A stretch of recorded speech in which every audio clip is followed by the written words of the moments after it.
I need the record to reflect that absolutely no one in this entire country consented to the chaos we were dragged through last week. And honestly, I needed a whole moment to reflect between Trump's blowing Bubba Putin text message gate. It was a lot. Truly, everything that I've learned about our president and his interests are things I've learned entirely against my will.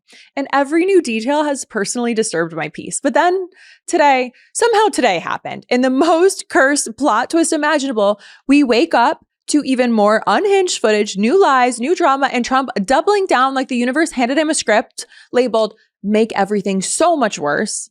Just when the country tried to wash off last week, today rolled in like, hey guys, we actually need you to sit down because we need to talk. And unfortunately for all of us, we do. Because today's clip didn't calm my nerves either. A reporter asked Trump, "Are you feeling okay? Your voice doesn't sound so good." And let's look at how he responded. Yeah. Mr. President, I have a question about Venezuela, but can I just first ask, the health of the president's always news. Your voice sounds a little rough. Are you feeling all right? I feel great. I was shouting at people because they were stupid about something having to do with trade in a country, and I straightened it out. But I blew my stack at these people. Well, it sounds like there's a follow-up there, but can I ask you about Venezuela? You suggested... Sounds there's a what? It sounds like there's a follow-up there, but can I ask you about Venezuela? I thought you said there was a polyp. And I said, I don't want to hear that.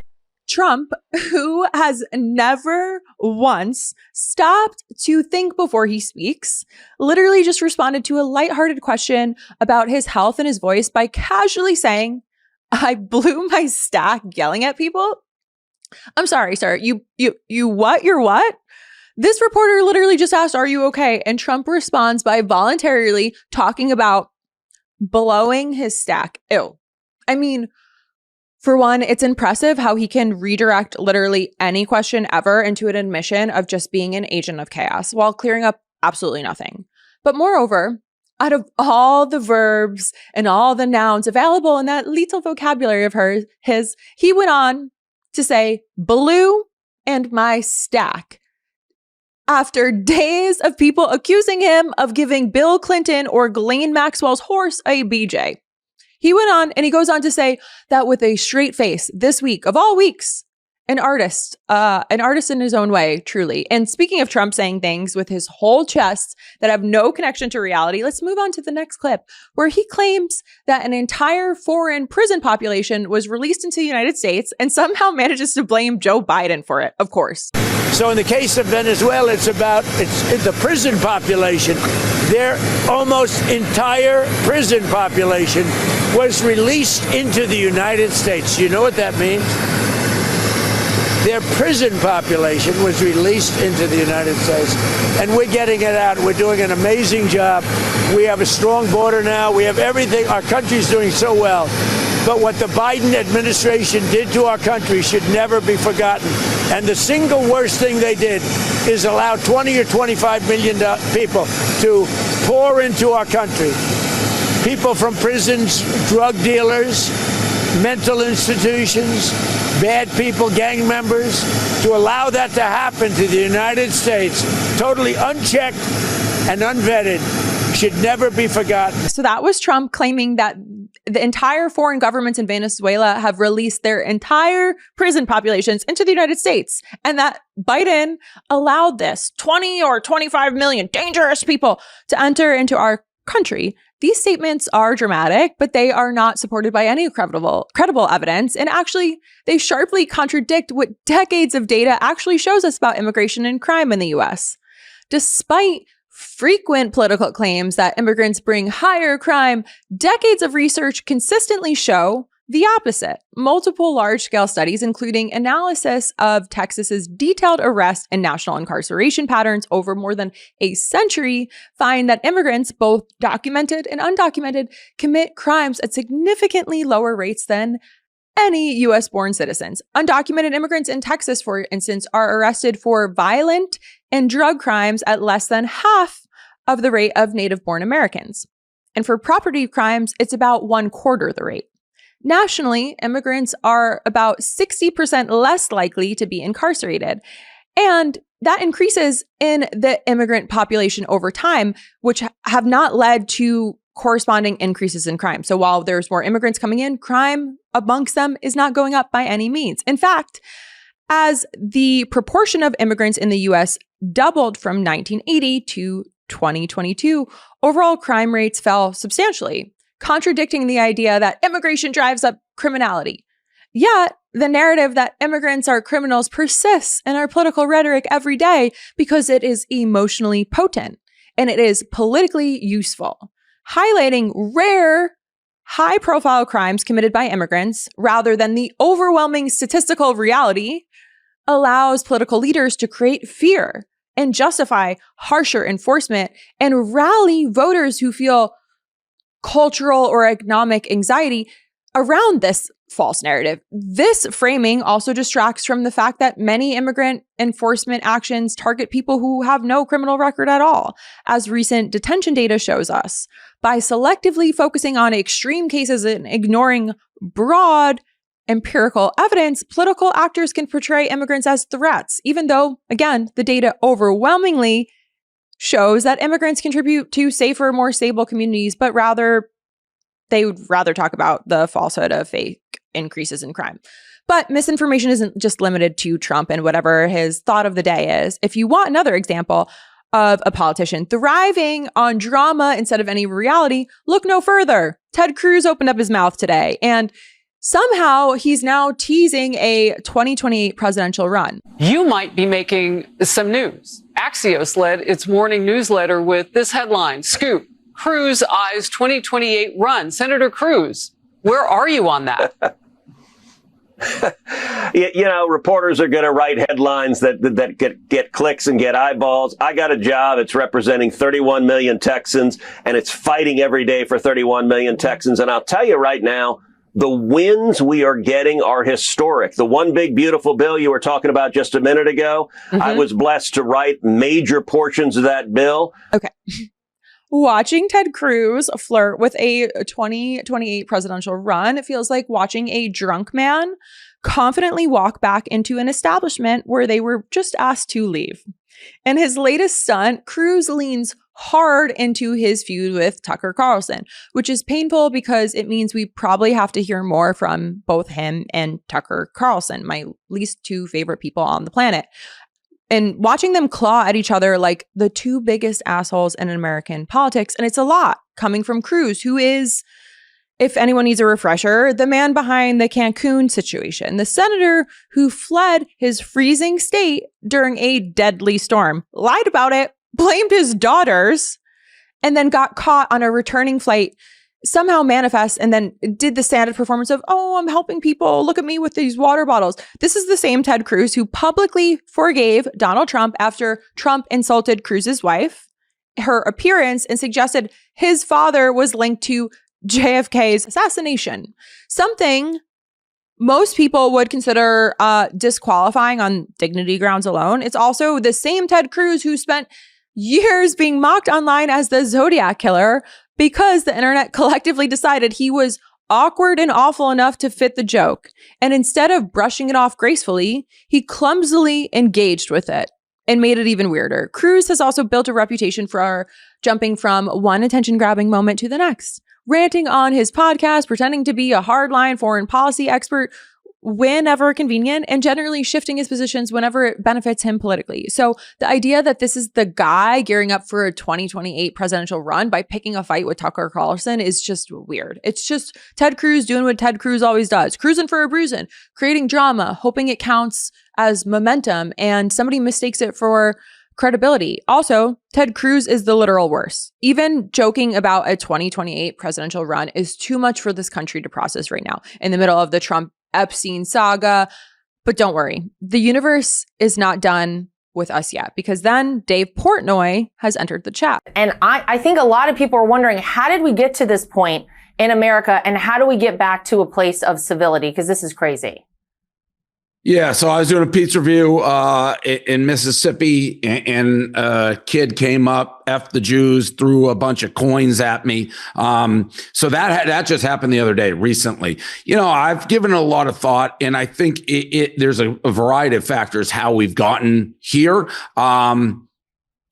people aren't putting their foot down. It starts at colleges. People are getting away with basically threatening and intimidation and hate speech, and is for somehow being I don't know if protected is the word, but it's not being condemned the way it should. It's basically was allowed on college campuses and throughout. And then the internet is a cesspool. Like, social media has allowed what I would think faceless names who in the past, live in a corner of their own lives and they're not normal people, have all kind of, I guess, been able to express themselves online. And there's a couple hate people out there, a couple sites. They all kind of follow these people, and it's a place for them to meet, and it grows and grows online. I didn't want apologies. I want outrage that this is happening. But, I get it every single day on whether it's X or Instagram or whatever, DMs. You know what all these people have in common? They cover their face. They're not real people. And it's hard not to pay attention to it, but this new social media really plays a huge factor in they can kind of validate themselves. Like in the past, where did these people go? You didn't do out in public. They had nobody to talk to, but it's almost like they're forming these little groups online and it's an echo chamber where they think it's okay. Okay, look, Dave Portnoy and we don't have a lot of things that we agree on, but I'll start here. Because it's important. Anti-Semitism or hatred towards Jewish people or hatred toward anyone on the basis of their identity, religion, or how they move through this world is unacceptable. On that point, Dave and I are in full alignment. Everyone deserves to feel safe expressing who they are. Everyone deserves to live without fear of being targeted for their identity. But here's where I have a real issue, Dave.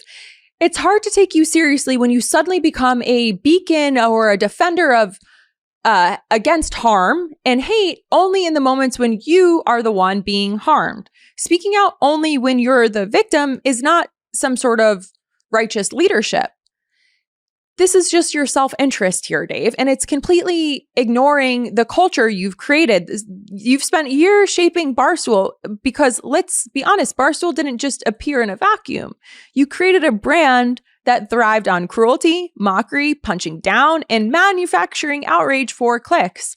And that culture doesn't just disappear when you decide you've personally been fed up with other people's hate. You've built a platform where misogyny, harassment, and demeaning content have become core features. There's a long public record of Barstool segments and personal comments from Dave himself where he has been widely criticized as a sexist, degrading women, dismissive of consent, and hostile towards people who speak out. Multiple people have publicly accused you, Dave, of harmful behavior, of claims you've denied. But the broader pattern of misogynistic content you've produced and defended is well documented. So when you go on Fox demanding more consequences for hate speech, it feels a little hollow. When you're suddenly worried about harm and accountability, are you sure you're the same person who's built an entire empire and egging people on gambling addiction memes, on culture war rage bait, and a fan base that's been encouraged to treat women like shit and as part of entertainment? It's not that you're wrong to call out anti-Semitism. Like I said, we're aligned there. It's that you've never shown the same energy when the hate was directed at women, at queer folks, at Black or brown people, or at anyone you saw as an easy punchline. And that's the problem. I want everyone to come to the table when they realize that hate is wrong, truly. But it's a shame you didn't care about the harm your content was causing until you were the one feeling targeted. Growth is good. Accountability is great and it's necessary, but it only works when it's not so selective. If you're serious about opposing hate, then acknowledge the role your own platform has played in normalizing it. That's the part I think you're missing, Dave, because people who point out concerns about Dave Portnoy or about Barstool in general, they're not imagining these patterns. There's a public record behind this criticism, and understanding it helps explain why so many people reacted when he recently spoke out about hate speech. And since Dave Portnoy suddenly wants to talk about harm and hate, we need to lay out some very real examples because people keep bringing these up because they aren't rumors. And they're out in the public records. Let's start with Sam Ponder, because that situation really set the tone. Years ago, Barstool published a blog full of vulgar, sexually derogatory comments about the ESPN reporter. When she pushed back, Barstool leadership and their supporters mocked her. And the harassment that went on went on for a very long time. That moment didn't happen in isolation. It became one of the clearest examples that people point to when they talk about how Barstool treats women who speak up. And once you remember that, the rest of the pattern gets a lot easier to remember and to see. Portnoy has a long trail of comments about women and consent. Clips and blog posts where he jokes about sexual violence or treats it like a punchline. Survivor groups have been calling out his bullshit for years because those kinds of jokes don't just disappear. They teach an audience what to take seriously and what to shrug off. Then there's the union incident, which shows this isn't just about gender. Portnoy puts out a video saying he'd fire any Barstool employee who even talked about unionizing. The National Labor Relations Board stepped in and said, hey, yeah, that's illegal. And again, this wasn't a rumor or a misunderstanding. He recorded himself saying it. And you can see the same pattern if you remember an athlete named Colin Kaepernick and that whole situation around Black Lives Matter. During Kaepernick's kneeling protests, Portnoy compared Kaepernick's beard to a terrorist's and said he looked like he was auditioning for an ISIS video. People called it out immediately because it played straight into racist stereotypes at a time when tensions in this country were already running high. And those are just a few examples. There's a whole playbook of patterns behind this. You can just Google it yourself. One that survivor groups, student organizations, and countless critics have been calling out for years, that Dave has always passed off as entertainment. So when Dave goes on Fox News demanding consequences for hate speech, people have questions, Dave, not because he's wrong to call out anti-Semitism. He's right there, but the culture he has built has fed a lot into the same attitudes he now says he's against. And listen, nothing he's done in the past justifies anti-Semitism or hate he's dealt with, but it does mean that if he really wants to stop and take a real stand now, he might want to consider acknowledging the role he's played and his own platform has played in normalizing this kind of stuff. This could actually be a turning point for him. And if he wants it to be, great. But that starts with honesty about the influence he's had, the audience he's shaped, and the harm he's been willing to ignore until it landed on his own doorstep. Same goes with Marjorie Taylor Greene, for what it's worth, because speaking out against hate matters. But so does recognizing when you've helped create the environment where that hate thrives. And if this video has helped expand your perspective, please take a moment to subscribe, share this video with a friend. We cannot grow without your support. And let us know in the comments what you thought. Love this video? Support independent media and unlock exclusive content, ad-free videos, and custom emojis by becoming a paid member of our YouTube channel today. You can also gift memberships to others. Let's keep growing together.